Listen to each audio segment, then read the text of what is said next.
Leo asubuhi kama serikali ya kaunti tukiandamana na serikali kuu ambayo imeongozwa na katibu mtendaji PS kukuja hapa Amarondo upande wa Nyabigogo kwa sababu ya ugonjwa uliokuwa umezuka katika area hii ambao umeathiri watu wetu kiasi hapo tumeanza kushtuka ni nini hii.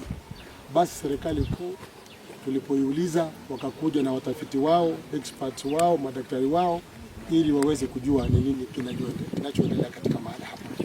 Kwa hivyo tumekuwa hapa tangu asubuhi tukitembea kila mahali mpaka kwenye maji mpaka familia ambazo zimeathirika na mpaka tumefika katika kikao hiki.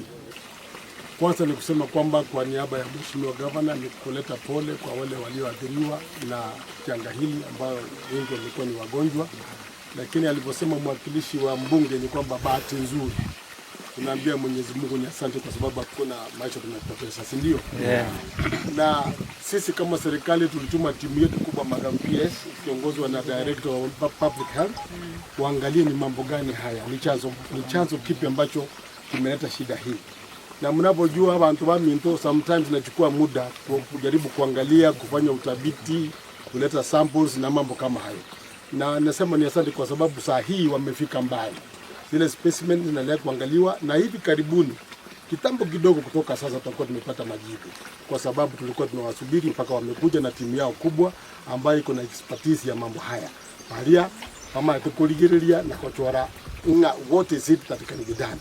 Kwa hivyo tuna uhakika Madam PS kwamba kitambo kidogo kutoka sasa tutakuwa tumejua ni nini ambacho kimeathiri watu wetu. Tunaamini kwamba anytime from now basi everything itakuwa ni calm. Kama ni shida ya maji, kama ni shida fulani, hiyo itaangaliwa na itaweza kutatuliwa ili watu wetu wasipate shida. Asante serikali kwa kukuja na tunashukuru sana. The families that have been affected by this disease, and we want to assure them that we are doing all possible to ensure that we go back to the normal life that we have been living.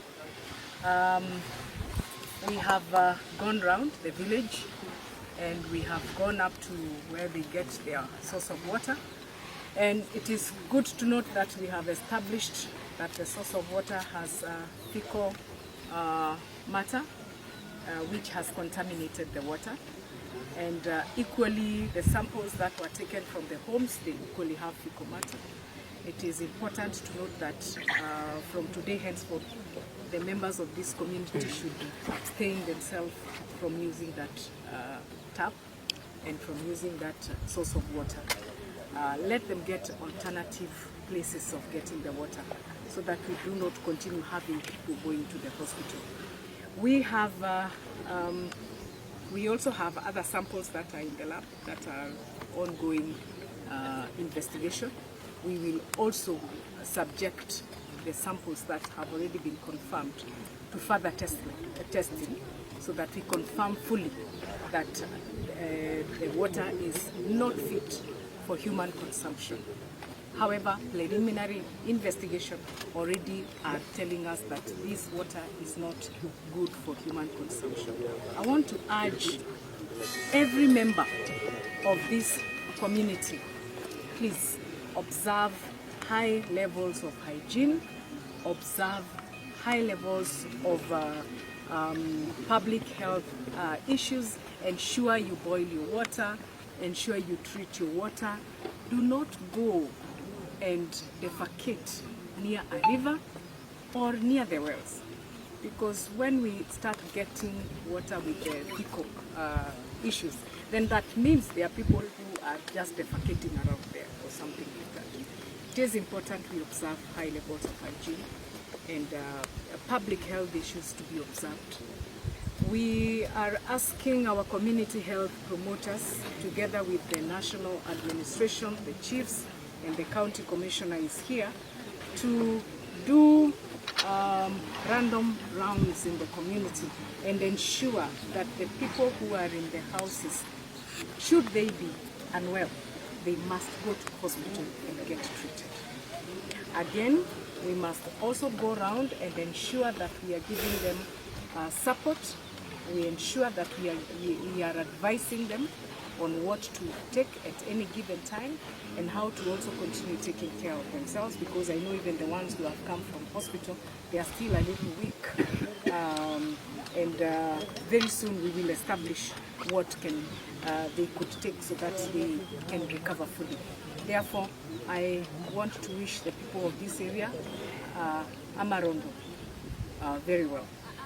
That the national government and the county government, we are working very closely and we are working together, because we do not have a patient who belongs to the county government and another patient belonging to the national government.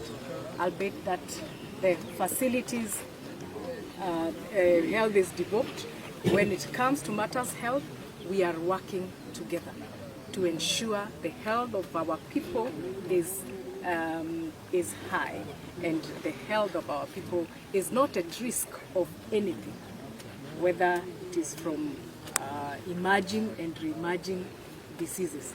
You know very well, as a country, we are at risk of also having other dangers of other diseases coming from our neighboring countries.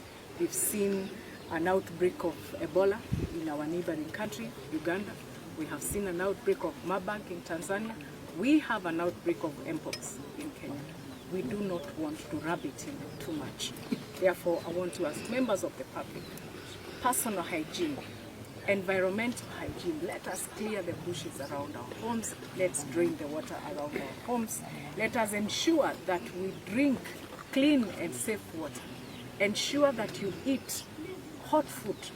Do not keep food for 24 hours and you still want to eat it after 2 days. Ensure that it is right from the fire pot. And also ensure sanitation matters are taken at very high respect.